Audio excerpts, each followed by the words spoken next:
Welcome to Our Own Voice, a partnership in mental health awareness in cooperation with NAMI Wichita and KSUN Community Radio. NAMI is the National Alliance on Mental Illness. We are the largest grassroots advocacy network for people with mental illness and their family members, with over 800 national affiliates and 13 Kansas affiliates, with NAMI Wichita being one of those 13. We provide awareness, support, education, and advocacy for people affected by mental illness. Our purpose here is to provide a community conversation on KSUN Radio that gives insight into what it's like to live with a mental illness.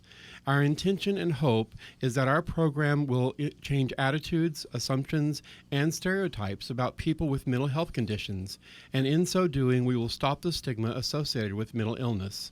My name is David. I am very pleased and proud to be your host today, and I am a person living with mental illness. I'm in recovery for major depressive disorder.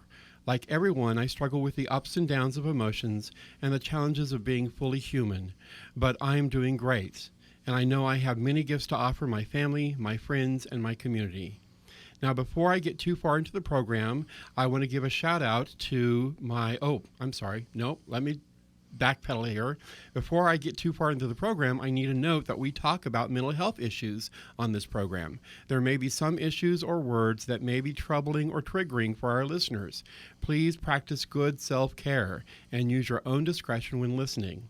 Now, I want to give a shout out to Kara, my co-host, who is sick today. So, Kara, please, if you're listening, please get better.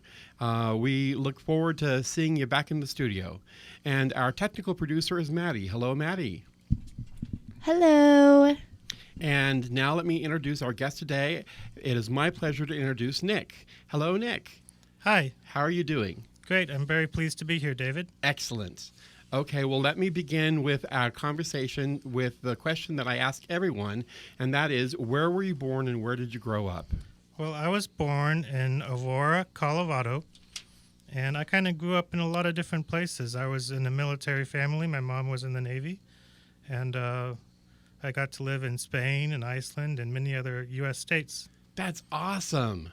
So cool. Okay, so what high school did you graduate from, and what was their mascot?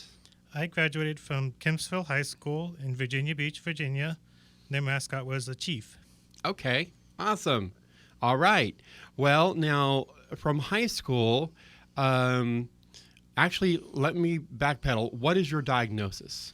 I have a diagnosis of paranoid schizophrenia. Uh-huh. And do you also have PTSD? No. Okay. I keep thinking that someone has PTSD, and I've interviewed them, and I always mess up on that. So you have paranoid schizophrenia, and when were you diagnosed with that? Well, I was serving in the U.S. Navy, and I was at the age of 19 when I was hearing voices on the ship. I was having thoughts of jumping overboard. And I was having difficulty at work, and they screened me for mental health, and I ended up in the hospital for a while, and they, after an initial diagnosis of schizophreniform disorder, after a year, they diagnosed me with schizophrenia. Okay. And so now your schizophrenia manifests in hearing voices. Do you have any other symptoms or happenings that it manifests itself? Well, there's two broad classes of symptoms associated with schizophrenia. One is the positive symptoms of hallucinations.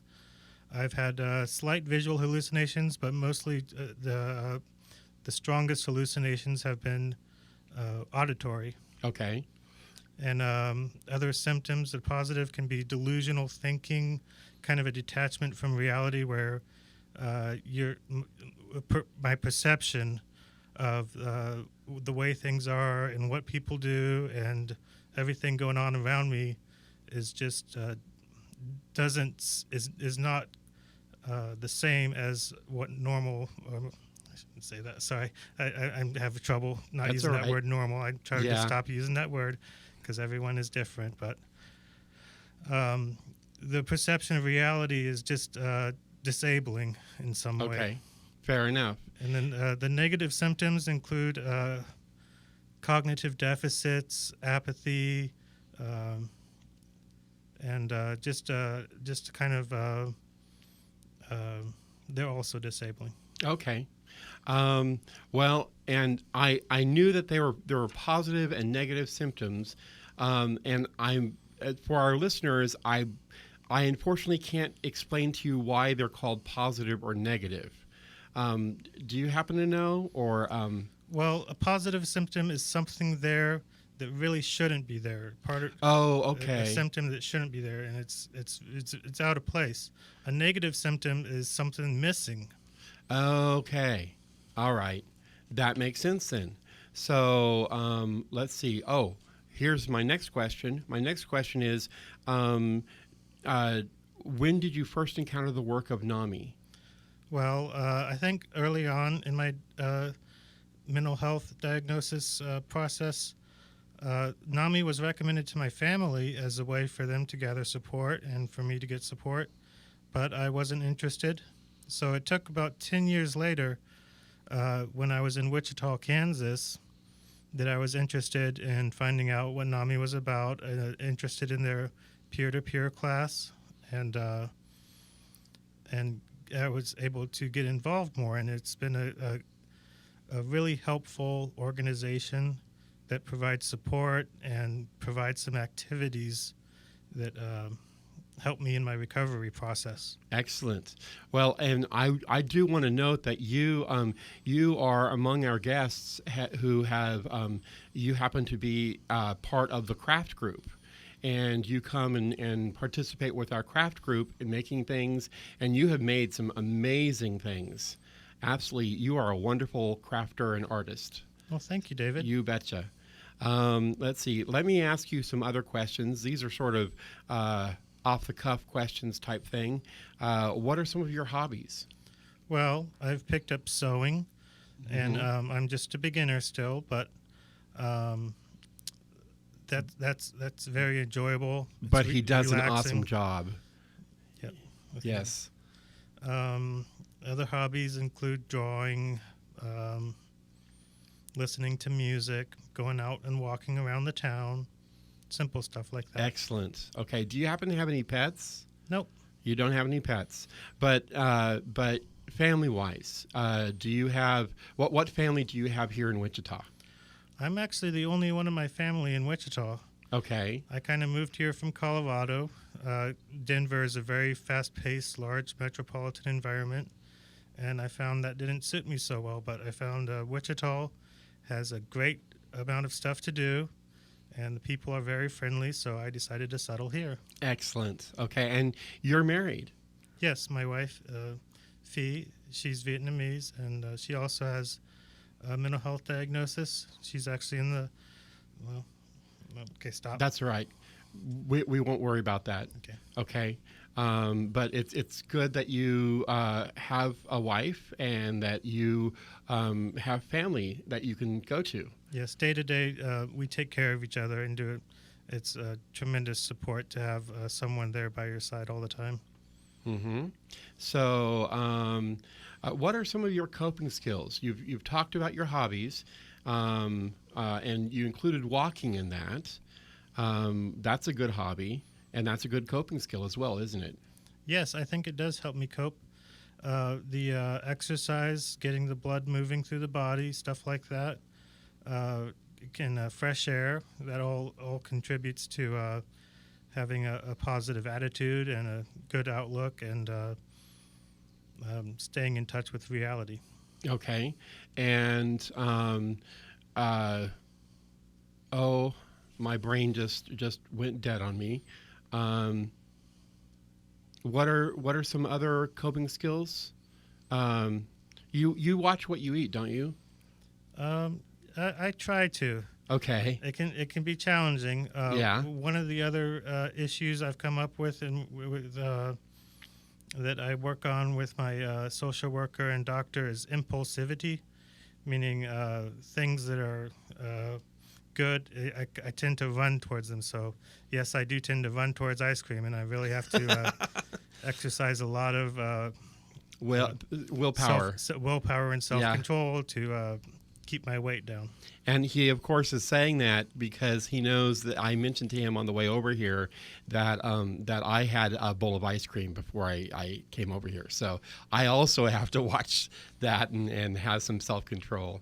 Let's see. Let me throw this one at you. Do you happen to have a hero or heroine in your life? One person that I really liked when I was growing up in high school his name is Buckminster Fuller. Oh, he is awesome. He was an eccentric, very productive, just kind of out of this world person who did so many things with their life.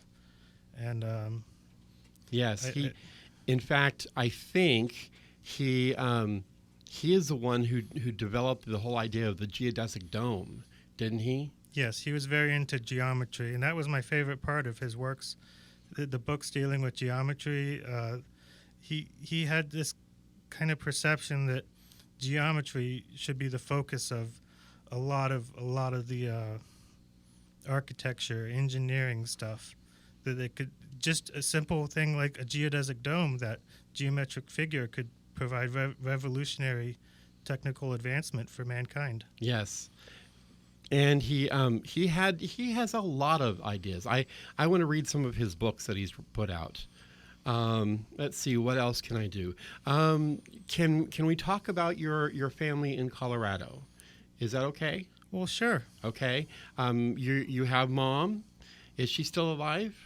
Yes, my mother is alive. Is your dad alive? My stepdad is alive. Okay. And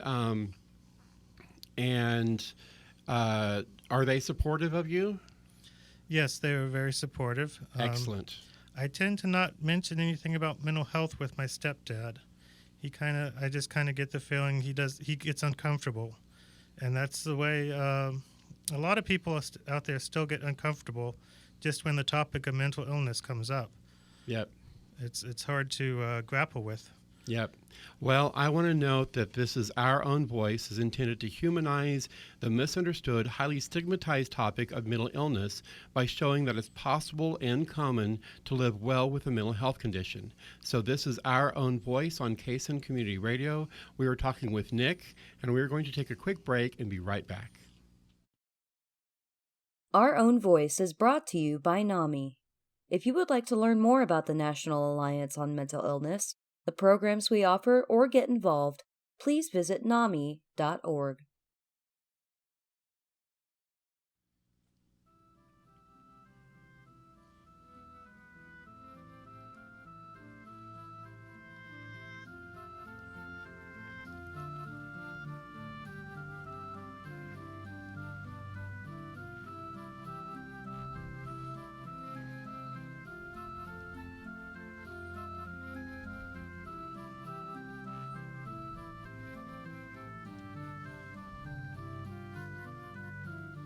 Welcome back to Our Own Voice, a partnership in mental health awareness in cooperation with NAMI Wichita and KSUN Community Radio.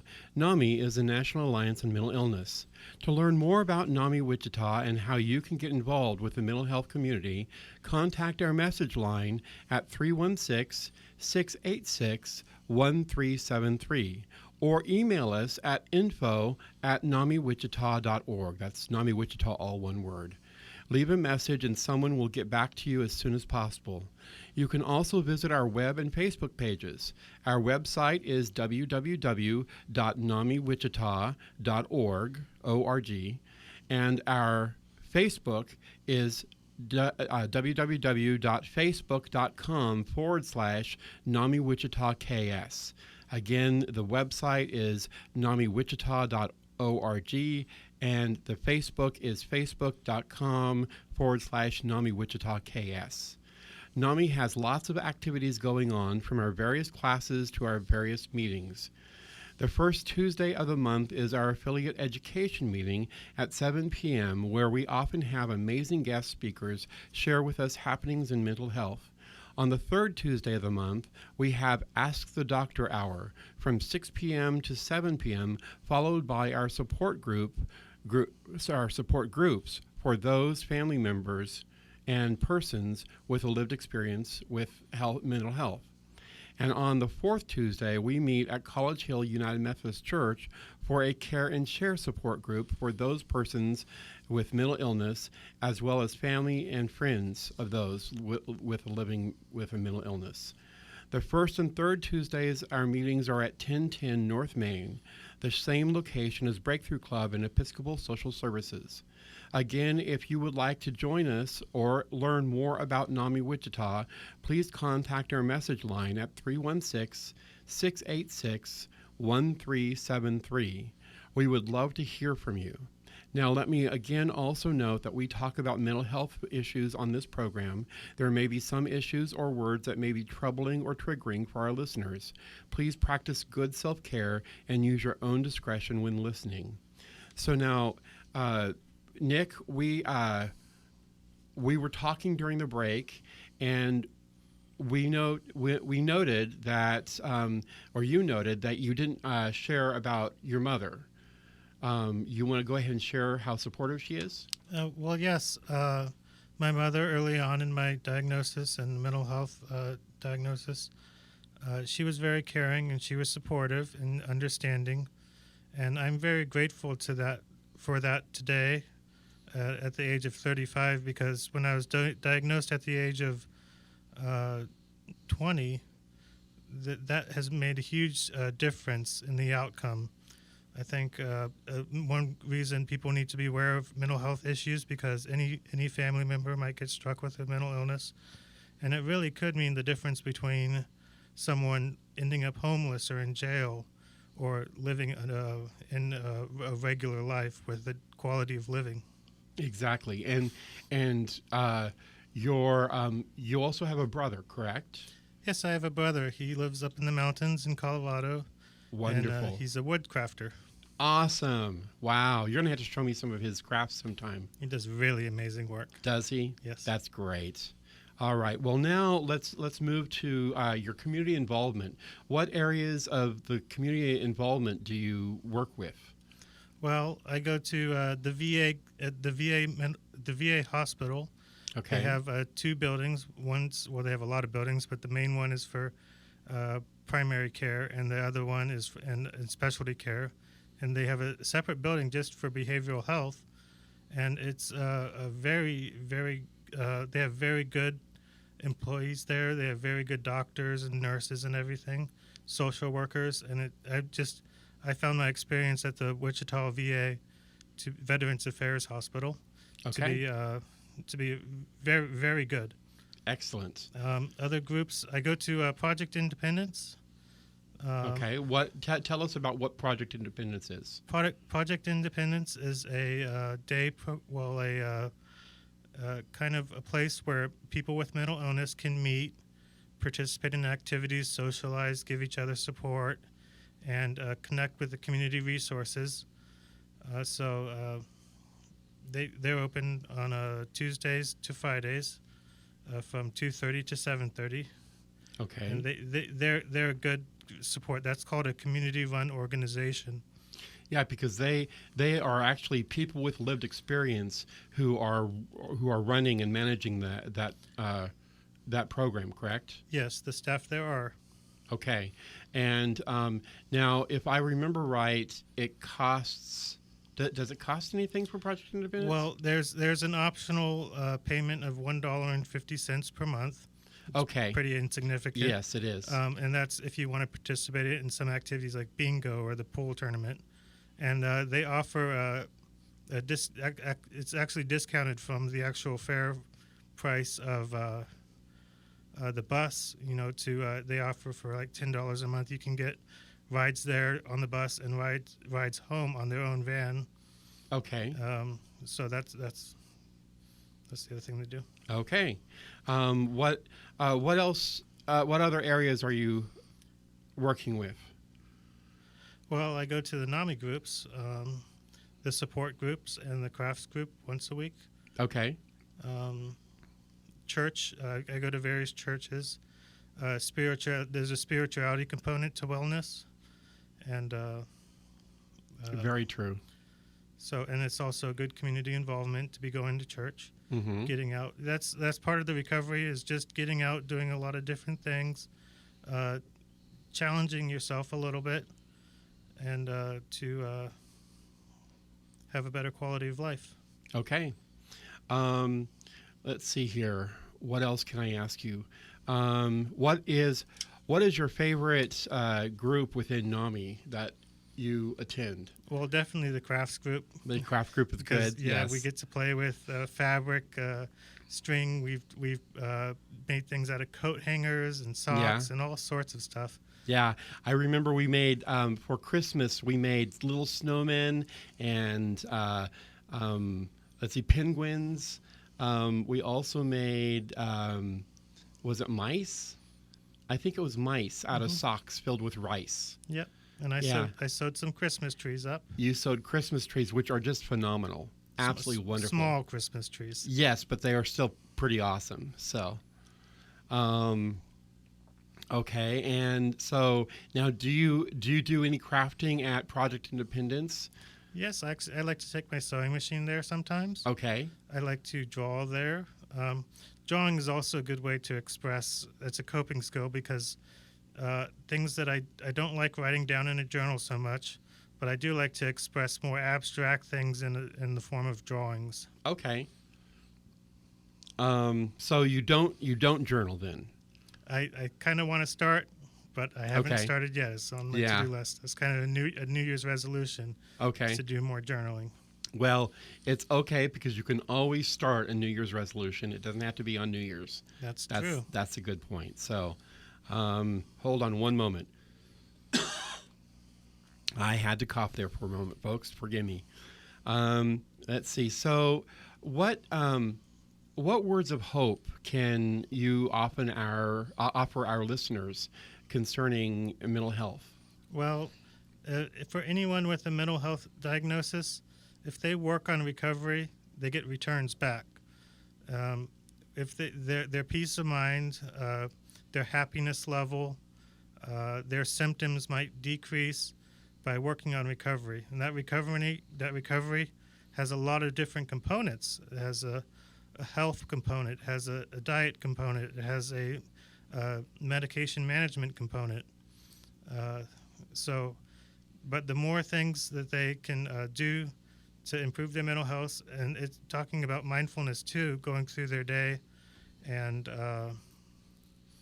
working on recovery moment by moment as well as day by day. If they do that, then their mental health will see an improvement, and they'll be more independent, and they'll get through crises easier, and they'll have less hospital stays, and they'll have more opportunities available to them. Exactly. That is a very good point and very well stated. I would like to add to that mindfulness is one of my favorite things to practice. And you can be mindful by something as simple as taking a raisin and placing it on your tongue and tasting it and feeling the texture with your tongue and just taking a full solid minute or 2 minutes to taste the raisin. And that sounds strange, maybe even absurd to some people, but it's wonderful. It really helps. And I've even done it with chocolate. Chocolate is my favorite, of course. Yeah, now I have a strange desire for one of those sugar-coated raisins out of the Raisin Bran box. Yeah, those are good. Oh my! So let's see. What other words of hope can we offer our listeners? Well, number one, I think even though you are paranoid schizophrenic, you also are very capable and a strong person, and you do wonderful. You do wonderful work with so many different areas. Yes, and just to dispel stigma a little bit, there's still some people associate mental illness, especially a psychotic disorder, with very crazy behavior that is threatening or disruptive and stuff like that. And if you understand a person with mental illness and they are treated with respect and with consideration for their condition, they're not violent. And mentally ill people are not more dangerous than people of the general population. That's another myth. So Very true. I think very, very true. anyone who has a connection, whether it be in the workplace or in their family or just people they see out in the community. If they can relate to and understand and be kind to everyone they meet, and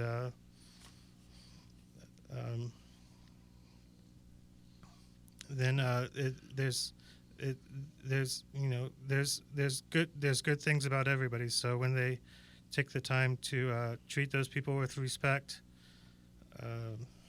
When they treat them with respect, they get respect back. yes. Yeah. Okay. Well, I think we're coming down to a close now. So let me say thank you to our listeners for joining us for Our Own Voice on Kaysen Community Radio. Thank you to Nick for taking the time to talk with us about mental health issues, and join us for our next Our Own Voice program.